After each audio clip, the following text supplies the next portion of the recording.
السلام علیکم پیارے پیارے اسلامی بھائیوں، سبسکرائب کریں ہمارے چینل کو اور بیل آئیکن کو دبائیں جس سے آپ کو ہماری ہر ویڈیو کی نوٹیفیکیشن ملتی رہے۔ سیرت مصطفیٰ صلی اللہ علیہ وسلم کے اس سلسلے میں آپ نے ہجرت کا دوسرا سال ملاحظہ فرمایا۔ ہجرت کا دوسرا سال کئی اہم چیزوں میں گزرا، اور جیسے کہ جنگ بدر واقع ہوئی اسی دوسری ہجری میں، اور بھی چھوٹے چھوٹے کئی غزوات دوسرے سال، اور کئی احکام نافذ ہوئے، جیسے کہ میں نے آپ کو بتایا نمازوں میں رکعتوں میں اضافہ، اور اسی سال زکوٰۃ فرض ہوئی اور رمضان کے روزے فرض ہوئے، اور اسی سال نبی پاک صلی اللہ علیہ وسلم نے عید کی نماز جماعت کے ساتھ لوگوں کو پڑھائی۔ اب مسئلہ یہ تھا کہ اب تیسری ہجری، دیکھیں مدینہ طیبہ میں آنے کے بعد ہر سال بہت امپورٹنٹ ہے۔ سیرت کے یہ جو 10 سال ہیں یہ ایسا مغز ہے پوری امت کے لیے کہ نبی پاک صلی اللہ علیہ وسلم کی سیرت کے یہ جو 10 سال ہیں، کیونکہ یہ اسلامی ریاست کے اسٹیبلشمنٹ میں گزرے ہیں، اور کثرت سے جنگیں ہوئیں اور بہت سارے احکام نافذ ہوئے، لوگوں کو دور دور تک اسلام کی تبلیغ کرنے کے لیے بھیجا گیا۔ یہ سارے معاملات انہی 10 سالوں میں ہوئے مدنی زندگی میں۔ اب مسئلہ یہ تھا کہ جنگ بدر جیسے آپ نے سن لیا کہ اس میں جو مقتول ہوئے کفار میں سے 70 مارے گئے تھے، اور 70 حضور کے پاس قیدی بن کر آئے تھے، اور مسئلہ یہ تھا کہ بدر میں بڑے بڑے سردار مارے گئے تھے کافروں کے، جس کی وجہ سے مکہ کا ہر گھر ماتم کدہ بن گیا تھا۔ جگہ کسی کا بیٹا، کسی کا باپ، کسی کا بھائی مارے گئے ہیں، اور عربوں میں یہ عادت تھی کہ اپنے گھر کے کسی فرد کے قتل کے بعد جب تک بدلہ نہیں لیتے اس وقت تک وہ کوئی چین سے نہیں بیٹھتے تھے۔ ان کے ہاں رواج یہ تھا، وہ بدلہ لینے کو اپنی زندگی کا سب سے بڑا فریضہ سمجھتے تھے، اور ہر گھر میں یہ چیز روزانہ ہوتی رہتی تھی کہ بدلہ لینا ہے، بدلہ لینا ہے۔ اب جب مکہ کے کفار وہ اپنے سرداروں کے قتل کا ماتم منا رہے تھے، تو اس میں صفوان جو امیہ کا بیٹا ہے، اور اس کے علاوہ اکرمہ جو ابو جہل کے بیٹے ہیں، تو یہ دونوں چونکہ بڑے بڑے لوگوں کے بیٹے تھے، امیہ جو ہے وہ بھی بہت بڑا آدمی تھا، رئیس مکہ تھا، ابو جہل وہ تو گنڈا تھا ہی پہلے سے، اس کا بیٹا، دونوں لوگوں نے مل کر کے پورے مکہ میں ایسے بدلے کی آگ پھیلائی، اور سب کو جمع کر کے وہ ابو سفیان کے پاس گئے اور کہا ابو سفیان تم اب ہمارے سردار ہو، ہمیں بدلہ لینا ہے ہمارے مقتولین کا، محمد اور ان کے ساتھیوں کو مزہ چکھانا ہے، لہٰذا جتنی بھی تجارت کی رقم ہمارے پاس آتی ہے مکہ کے نفع کی، وہ سب جنگی سامانوں کو خریدنے میں خرچ کیا جانا چاہیے۔ یہ میٹنگ میں طے پایا، اور اس کے بعد مکہ کے جتنے بھی تجارتی قافلوں کا نفع تھا اس سب سے ان لوگوں نے ہتھیار خریدنا شروع کیا۔ ابو سفیان بھی خوش ہو گیا، کہا کہ ٹھیک ہے، اب سب لوگوں نے مل کر کے مشورہ کیا ہے تو جنگ کرنا ہے اور چڑھائی کرنا ہے مدینے پر، اور بغیر کسی اطلاع کے دوسری ہجری گزر گئی، تیسرا سال آیا، تیسرا سال رمضان گزرا تھا۔ اس کے بعد وہ لوگوں نے جنگ کی تیاریاں ایسی زور و شور پر کر لی تھی کہ ہمیں مدینے پر چڑھائی کرنا ہے، حالانکہ یہ حرمت والے مہینے چل رہے تھے، شوال جو ہے، شوال، ذی القعدہ، ذی الحجہ، اس میں جنگیں نہیں ہوتی، لیکن انہوں نے یہ ساری چیزیں حدوں کو توڑ دیا، عربوں کے رواج کو بھی توڑ دیا۔ اب جب سب جگہ سے ہتھیار جمع ہوئے، 2 شاعروں کو کرائے پر لیا تھا، وہ شاعر صرف یہی کام کرتے تھے کہ ایسے ایسے اشعار پڑھ کر کے لوگوں کو بھڑکاتے تھے۔ عربوں میں شعر و شاعری کا رواج بہت تھا، تو بچہ بچہ بدلے کی بات کرنے لگا، خون کا بدلہ خون، خون کا بدلہ خون، یہ نعرہ پورے مکہ میں گونجتا تھا، حتیٰ کہ عورتیں بھی آ گئیں اس میں، اور عورتوں نے یہ قسم کھا لی تھی کہ جب تک ہمارے مقتولین کا بدلہ نہیں لیں گے اور ان کے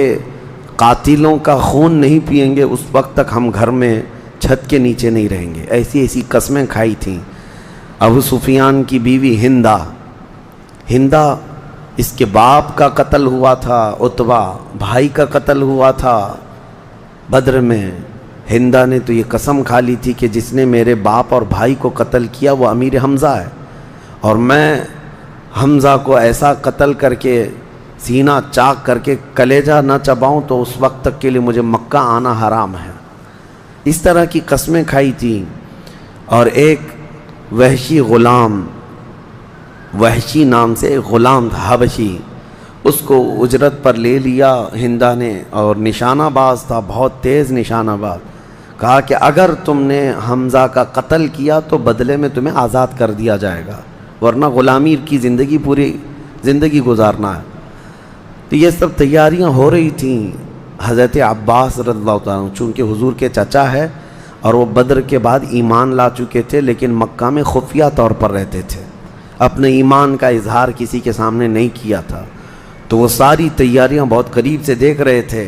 خط لکھ کر کے رسول پاک صلی اللہ علیہ وسلم کو خبر کر دیا کہ مکہ والے اتنے زور و شور سے تیاریوں پر ہیں اور مدینے پر چڑھائی کرنے والے ہیں۔ جب حضرت عباس کا خط پہنچا حضور صلی اللہ علیہ وسلم کے پاس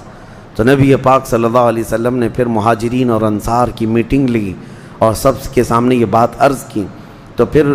5 شوال کی تاریخ تھی، تب نبی پاک صلی اللہ علیہ وسلم نے 4 مہاجر صحابہ کو بھیجا خفیہ طور پر کہ ان کی خبر لے کر کے آئیں مکہ میں کیا چل رہا ہے۔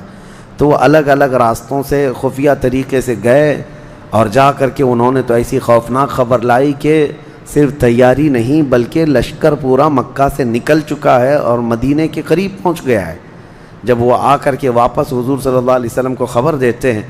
تو یہ اچانک ہنگامی طور پر ہونے والا مسئلہ ہے۔ اب یہاں پر 10 شوال کو نبی پاک صلی اللہ علیہ وسلم نے اب یہ مشورہ لیا، صحابہ سب تھے، موجود تھے،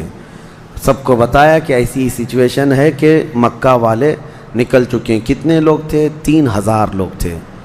3000 لوگوں میں سے کتنے تو گھوڑے، اونٹ، ساری چیزیں، اور اس میں 15 کے قریب عورتیں بھی تھیں، اور سب کے سب نیزہ، ہتھیار سب لیس تھے۔ 3000 لوگوں کا قافلہ آ رہا ہے۔ اس وقت مدینہ میں جتنے تھے سب کو حضور نے بلایا، اس کے بعد مشورہ لیا کہ شہر میں رہ کر کے ان کا مقابلہ کریں یا شہر سے باہر جا کر۔ تو جتنے عمر والے تھے صحابہ، بوڑھے تھے، سبوں نے یہ کہا کہ مدینے میں رہتے ہیں، عورتوں کو گھروں کے اندر محفوظ رکھیں گے اور مدینے میں رہ کر کے ان کا دفاع کریں گے۔ لیکن جو کم عمر نوجوان صحابہ تھے ان میں سے اکثر نے حضور کی بارگاہ میں یہ مشورہ کیا، عرض کیا کہ نہیں، مدینے سے باہر نکل کر میدان میں ان سے مقابلہ کریں گے، کیونکہ بدر کی لڑائی کا انہوں نے اچھی طرح سے سن رکھا تھا اور نوجوان سب لڑنے کے جوش میں تھے کہ ان کو مزہ چکھائیں گے میدان میں، نہیں تو شہر میں آئیں گے تو گلیوں میں ادھر ادھر چھپنا بھاگنا سب چلتا رہے گا۔ حضور پاک صلی اللہ علیہ وسلم سب کا مشورہ لیتے رہے۔ 14 شوال کی تاریخ تھی، رات کو حضور صلی اللہ علیہ وسلم کے پاس دن رات انصار صحابہ پورے پہرے داری پر تھے، پورے مدینے میں ناکہ بندی چل رہی تھی، اور حضور صلی اللہ تعالیٰ علیہ وسلم کے گھر کی بھی پہرے داری پوری رات بھر چلتی تھی، انصار صحابہ، کہ مکہ کے کفار اچانک کہیں سے داخل نہ ہو جائے۔ پھر ہوا یہ کہ احد پہاڑ تک مکہ کے کفار سب آ کر کے پڑاؤ ڈال چکے تھے، جو مدینے سے صرف 5 کلومیٹر کے فاصلے پر ہے، اور مدینے داخل ہونے کے لیے سیدھا سیدھا راستہ ہے۔ تو احد پہاڑ کے دامن میں آ کر کے وہ میدان میں فروکش ہو چکے تھے۔ حضور صلی اللہ علیہ وسلم رات کے وقت اپنے حجرے میں گئے اور واپس جب تشریف لائے تو جنگی لباس زیبتن فرمائے تھے۔ تو صحابہ کے پاس جیسی آئے تو صحابہ نے پوچھا یا رسول اللہ صلی اللہ علیہ وسلم کیا حکم ہے؟ حضور پاک صلی اللہ علیہ وسلم نے فرمایا ایک نبی جب جنگی لباس زیبتن کرتا ہے تو اب اسے یہ زیب نہیں دیتا کہ اب وہ اپنا لباس اتارے، شہر میں نہیں بلکہ شہر کے باہر نکلنا ہے۔ تو اسی مشورے پر صحابہ کرام سب تیار ہوئے۔ مدینے میں ایک منافق بھی تھا، عبداللہ بن ابی۔ منافق کا مطلب سمجھتے ہیں آپ، جو سامنے مسلمان تھا لیکن دل میں وہ بغض رکھتا تھا، اس کا دل سے اسلام کی طرف کوئی میلان نہیں تھا لیکن دبدبہ تھا، غلغلہ تھا، اس کی وجہ سے ساتھ میں چل رہا تھا۔ حضور پاک صلی اللہ تعالیٰ علیہ وسلم جب سب صحابہ کو جمع کیے تو اس میں تقریباً 1000 لوگ تھے پورے مدینہ طیبہ کے، اور جتنے حلیف جماعتیں تھیں سب مل کر 1000 کی تعداد میں ہوئے، اور جمعہ کی رات کو نبی پاک صلی اللہ تعالیٰ علیہ وسلم مدینہ طیبہ سے روانہ ہوتے ہیں 14 شوال کی 15 شوال کی صبح فجر کی نماز مدینہ کے قریب میں ہی آپ نے ادا فرمائی، اور پھر اچانک مدینہ سے نکل رہے تھے کہ ایک فوج آ رہی تھی۔ حضور نے پوچھا یہ کون لوگ ہیں؟ کہا یہودیوں کی ایک جماعت ہے جو آپ کی مدد کے لیے آ رہی ہے۔ تو حضور صلی اللہ تعالیٰ علیہ وسلم نے فرمایا ہم مشرکوں کی مقابل میں مشرکوں کی مدد نہیں لیتے، واپس کرو ان کو۔ تو یہودیوں کو حضور صلی اللہ علیہ وسلم نے واپس کر دیا، ان کی مدد لینے سے آپ نے انکار فرما دیا۔ تو عبداللہ بن ابی جو تھا وہ 300 لوگوں کے ساتھ اسی فوج میں تھا، اس نے اسی وقت اختلاف پیدا کر دیا جماعت کے اندر، کہا کہ محمد صلی اللہ علیہ وسلم کسی کا مشورہ نہیں لیتے، لہٰذا کیونکہ وہ یہودی اس عبداللہ بن ابی کے خاص دوستوں میں سے تھے اور جنگ میں یہ جاتے تو کچھ بھی کر سکتے تھے۔ اس کے بعد حضور نے منع فرما دیا تو یہودی گئے، تو یہ عبداللہ بن ابی بھی 300 لوگوں کو لے کر پیچھے ہٹ گیا اس فوج میں سے۔ اب 700 لوگ رہ گئے صحابہ، 700 کو لے کر کے حضور صلی اللہ تعالیٰ علیہ وسلم نکلے ہیں احد کی طرف۔ اب اس جنگ میں جو لوگ شریک تھے ان کا بھی اپنا ایک جوش تھا، سب مدینے کی عورتیں اپنے اپنے بیٹوں کو اس میں شامل کرتی رہیں، کوئی گھر میں باقی نہ رہے، سب حضور کی مدد کے لیے نکل پڑے، یہاں تک کہ بچے بھی آئے۔ حضرت رافع بن خدیج کم عمر کے بچے تھے، حضور نے منع فرمایا تھا، انہوں نے بھی وہی حضور صلی اللہ تعالیٰ علیہ وسلم سے عرض کیا کہ میں کشتی اچھی لڑ سکتا ہوں، میں مقابلہ کر سکتا ہوں، میرے جوہر دیکھیں۔ حضور نے ان کو اجازت دی تھی۔ تو ایک اور بچپن کی عمر میں حضرت سمرہ ہیں، وہ آئے، کہا یا رسول اللہ صلی اللہ علیہ وسلم مجھے اجازت دیں، میں کشتی میں تو رافع بن خدیج کو گرا سکتا ہوں، جب ان کو اجازت ملی ہے تو مجھے کیوں نہیں؟ حضور نے فرمایا ٹھیک ہے لڑ کے دکھاؤ۔ دونوں بچوں کی لڑائی ہوئی تھی، کشتی، اور حقیقت میں حضرت سمرہ نے حضرت رافع کو گرا کر پچھاڑ دیا۔ حضور نے یہ دیکھا، فرمایا دونوں کو جانے کی اجازت ہے۔ یہ کم عمر کے نوجوانوں میں جو جوش تھا اس جنگ میں، اس کے بعد جنگ احد کے یہ جو مناظر ہیں، اب میدان میں جب سرکار دو عالم صلی اللہ تعالیٰ علیہ وسلم تشریف لائے تو اب جو صف بندی ہونے والی تھی، حضور نے بہترین لوکیشن کو دیکھ کر، احد پہاڑ پیٹھ کے پیچھے تھا، ایک چھوٹی سی پہاڑی جس کو جبل رمات کہتے ہیں وہ بائیں جانب تھی، اور حضور صلی اللہ تعالیٰ علیہ وسلم کے سامنے کفار جو ہے پورے بھرے میدان میں تھے، 3000 لوگ، اس میں گھوڑ سوار بھی ہیں، اونٹ سوار بھی ہیں، اور بہترین تیر انداز بھی ہیں، سب وہاں موجود تھے۔ نبی پاک صلی اللہ علیہ وسلم نے اپنے لشکر کو 4 حصوں میں تقسیم فرمایا، ایک حصہ سامنے کی طرف، ایک دائیں، ایک بائیں اور ایک پیچھے کی طرف، اور پھر اس پہاڑی پر حضور صلی اللہ علیہ وسلم نے 50 تیر انداز صحابہ کو کھڑا کیا، اس میں حضرت عبداللہ بن جبیر کو سردار بنایا اور کہا چاہے ہم غالب آئیں چاہے ہم مغلوب ہوں، جنگ میں ہم شکست کھائیں یا ہماری فتح ہو، اس وقت تک تم یہ پہاڑی کا درہ چھوڑنا نہیں جب تک میری طرف سے پیغام نہ آ جائے، کیونکہ وہ ایک چھوٹی پہاڑی ایسی تھی کہ اس پر کھڑے ہو کر کے یہ صحابہ پیچھے سے آنے والے کافروں کا مقابلہ کر سکتے تھے، کیونکہ پیچھے سے بھی کوئی بھی آ سکتا، اس حضور صلی اللہ علیہ وسلم کی اس جماعت کو پیچھے سے حملہ کیا جا سکتا۔ 700 لوگ ہیں اور مقابل میں 3000 لوگ ہیں، کتنی بڑی تعداد ہے، یعنی ان سے حضور صلی اللہ تعالیٰ علیہ وسلم کی اس جماعت سے تقریباً 4 گنا زیادہ تھے، وہ اس سے زیادہ تھے، تو پیچھے سے آ کر کے مقابلہ نہ کریں، اس لیے حضور صلی اللہ علیہ وسلم نے 50 تیر انداز صحابہ کو ایک چھوٹی پہاڑی پر کھڑا کیا تھا، اور وہ بہترین تیر انداز تھے۔ یہ جنگ کا لوکیشن تھا۔ اب کافروں کی طرف سے جو آئے تھے، اب ان لوگوں نے بھی بہترین صف اندازی کی تھی، اور اس میں میمنہ جس کو کہتے ہیں دائیں جانب والا پورا مورچہ خالد بن ولید نے سنبھالا تھا، میسرہ جس کو کہتے ہیں بائیں جانب والا پورا مورچہ اکرمہ بن ابو جہل انہوں نے سنبھالا تھا، اور طلحہ بن ابو طلحہ ایک شخص تھا، بڑا پہلوان تھا، وہ سامنے کے حصے میں جھنڈا اٹھایا ہوا تھا۔ جھنڈا مین ہوتا تھا جنگوں میں کہ اگر جھنڈا گر گیا تو اس کا مطلب شکست ہو جاتی، اور کوئی جھنڈا گرنے نہیں دیتا تھا۔ اور حضور صلی اللہ تعالیٰ علیہ وسلم کے صحابہ میں جو جھنڈا اٹھائے ہوئے تھے وہ حضرت مصعب بن عمیر رضی اللہ تعالیٰ عنہ تھے، تو یہ حضرت جبیر بن مطعم بھی تھے، حضرت جبیر رضی اللہ تعالیٰ عنہ۔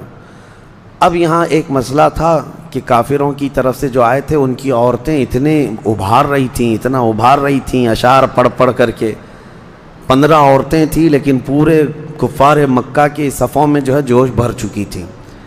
اب لڑائی شروع ہونے کا انداز کیا تھا کہ شروع میں ان کی طرف سے ایک ابو عامر نام کا شخص تھا جو مدینے کا رہنے والا تھا اور اس کو راہب کہتے تھے، یعنی اتنا پرہیزگار، اتنا عبادت گزار کہ پورے مدینے والے اس سے بہت محبت کرتے تھے. لیکن جب نبی پاک صلی اللہ علیہ وسلم مدینے آئے تو حسد اور جلن کی وجہ سے وہ مدینہ چھوڑ کر چلا گیا تھا مکہ، اور کافروں میں جا کر حضور کے خلاف بھڑکاتا تھا، کیونکہ اس کی ساری سیٹ چلی گئی تھی مدینے میں. مدینے والے انصار سب اس کی بڑی عزت کرتے تھے، اس کو راہب کہتے تھے، اور لیکن رسول اللہ صلی اللہ علیہ وسلم اس کو فاسق کہتے تھے کہ وہ فاسق ہے. اور مکہ والے اس کو سب لے کر کے آئے تھے، بلکہ مکہ والوں کو وہ چڑھا کر کے لایا تھا کہ چلو. اور اس نے یہ کہا تھا کہ میری قوم مدینے کے لوگ جب مجھے دیکھیں گے جنگ کے میدان میں تو محمد کا ساتھ چھوڑ کر میرے پاس آ جائیں گے، کیونکہ برسوں سے بابا گیری جو کرتا تھا مدینے میں،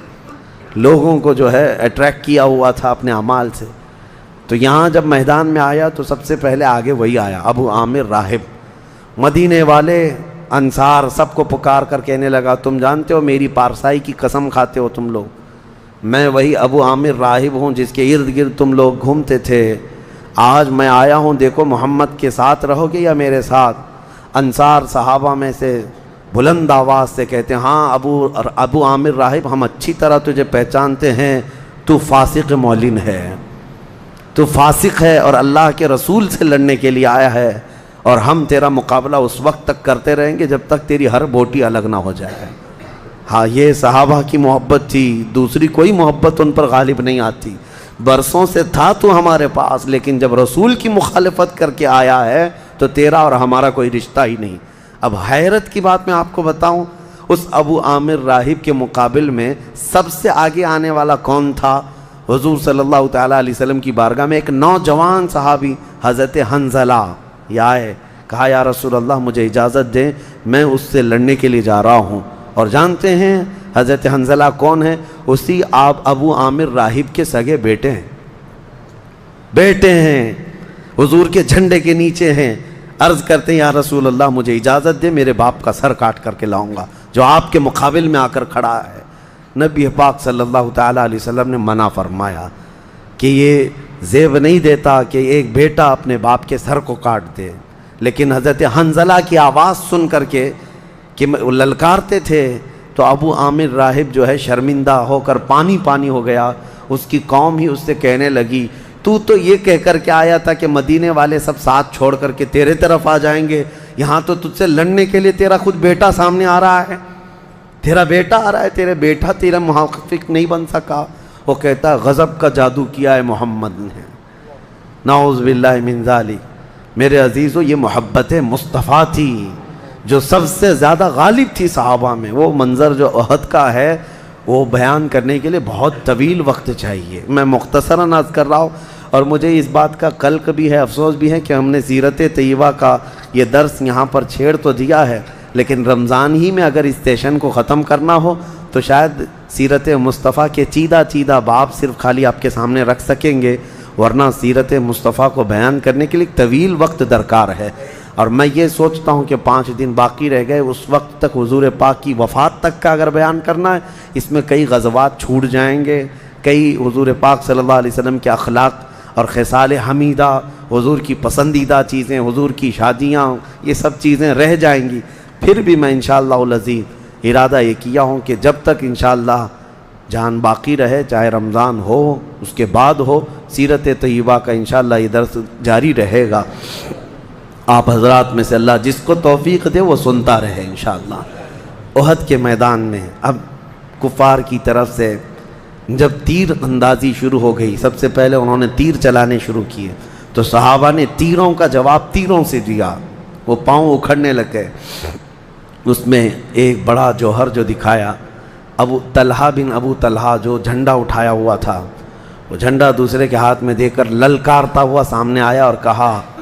تانا مارتے ہوئے کہ اے مسلمانوں کے گروہ میں کوئی ہے جو مجھے مار کر کے جنت میں جائے یا مجھ سے مر کر کے دوزخ میں جائے؟ کوئی ہے؟ یہ اس طرح کے تانے مارتا رہا تو طلحہ بن ابو طلحہ جب سامنے آیا تو مسلمانوں میں سے ایک آواز آئی کہ ہاں ہے، تجھ سے مر کر کے نہیں، تجھ سے مار کر کے جنت حاصل کرنے والا یہ ابو طالب کا بیٹا علی ہے۔ حضرت علی سامنے آئے اور جب مقابلے کے لیے آئے تو ذوالفقار حیدری سے اس کو ایسا مارا کہ اس کا سر پھٹ گیا، نیچے گرا۔ حضرت علی نے منہ پھیر کر کے پھر مسلمانوں کی طرف رخ کر لیا، تیزی سے ادھر آنے لگے۔ صحابہ نے کہا کہ وہ گرا ہے، اس کا آپ گردن کیوں نہیں الگ کرتے؟ خالی سر زخمی ہوا ہے اور گر پڑا ہے۔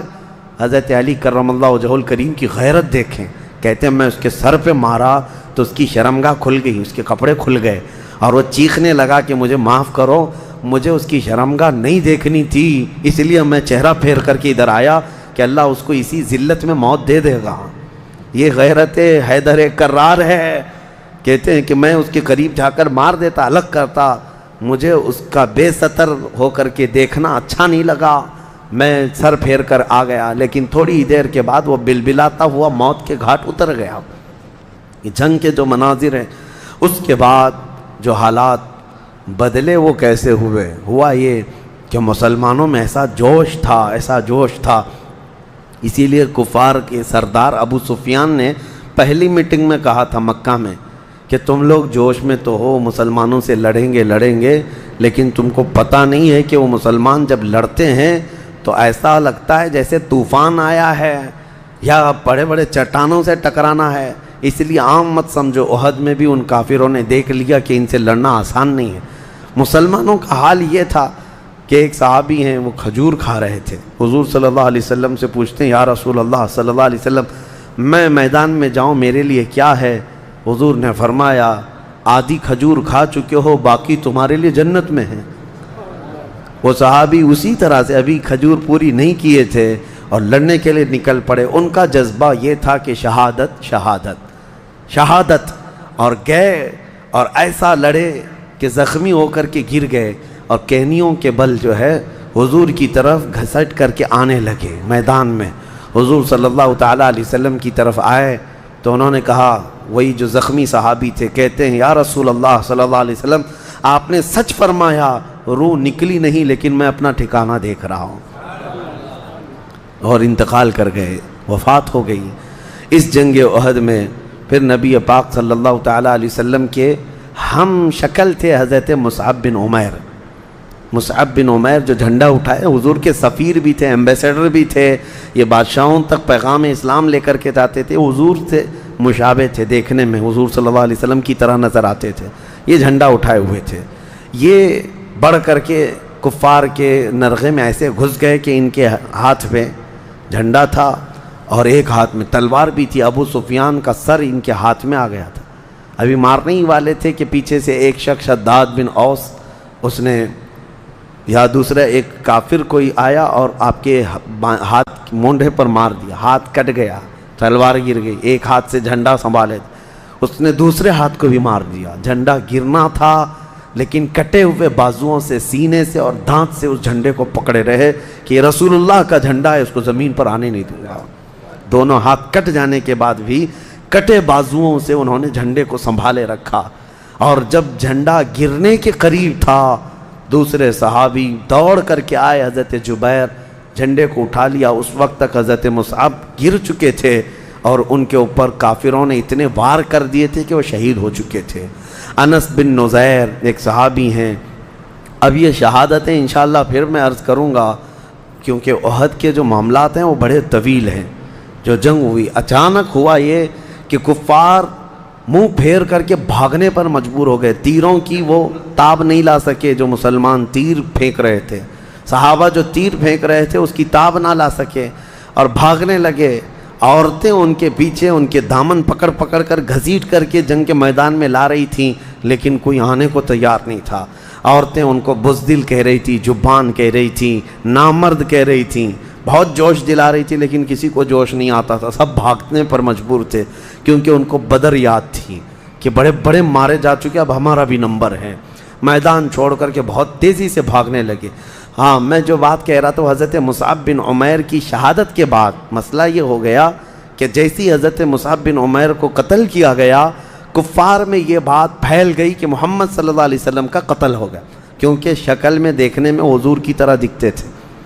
تو حضرت مصعب بن عمیر جیسے ہی قتل ہوئے، کافروں میں یہ بات پھیلا دی گئی کہ محمد صلی اللہ علیہ وسلم کا قتل ہو گیا، محمد صلی اللہ علیہ وسلم کا قتل ہو گیا۔ جیسی یہ خبر یہ شیطان نے اور بھڑکائی،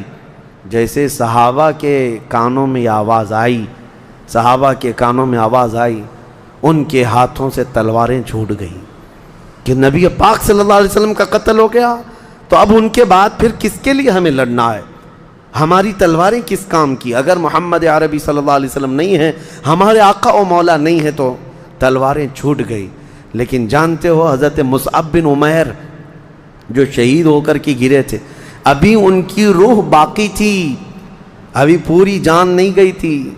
جھنڈا جنہوں نے آخری وقت تک پکڑا تھا، ان کی زبان سے یہ آیت تلاوت ہو رہی تھی۔ جب انہوں نے دیکھا کہ میرے نام سے لوگوں نے یہ مشہور کر دیا کہ محمد صلی اللہ علیہ وسلم کا قتل ہو گیا ہے، وہ زور زور سے آواز سے یہ آیت پڑھنے لگے، وَمَا مُحَمَّدٌ إِلَّا رَسُولٌ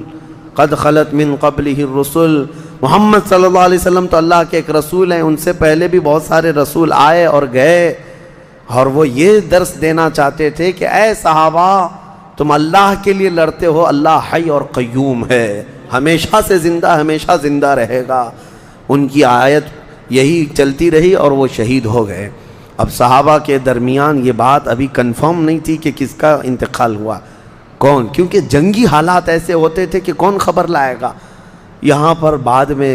اچانک جنگ کا پاسا اس وقت پلٹا کہ کفار جیسی میدان چھوڑ کر کے بھاگے تو صحابہ مال غنیمت جمع کرنے میں لگ گئے۔ تو جو درے پر کھڑے تھے جبل رمات پر، وہ سب کے سب اتر کر کے آنے لگ گئے۔ اس میں عبداللہ بن جبیر جو سردار تھے، انہوں نے ہر ممکن کوشش کی کہ مت جاؤ جب تک رسول اللہ کا فرمان نہ آئے، لیکن 40 لوگ اتر گئے تھے، 10 باقی رہ گئے۔ خالد بن ولید ایک اونچے ٹیلے پر جا چکے تھے، جنگ سے بھاگ کر کے جب گئے تھے، وہاں سے یہ لوکیشن دیکھ رہے تھے، 200 گھوڑ سواروں کو دوڑاتے ہوئے پیچھے سے آئے، پیچھے سے آ کر کے جو مال غنیمت جمع کر رہے تھے، صحابہ پر تیروں سے بارش کر دی، ایسی بارش کر دی کہ صحابہ سنبھل نہیں پائے، اور پھر ان کے درمیان یہ آواز ہونے لگی کہ حملہ ہو گیا۔ تو یہ مڈ بھیڑ جو ہوئی 200 لوگوں کی اور یہاں صحابہ کی، تو جو مشرکین بھاگے ہوئے تھے وہ بھی پلٹ کر کے آ گئے میدان میں، تو صحابہ پس گئے۔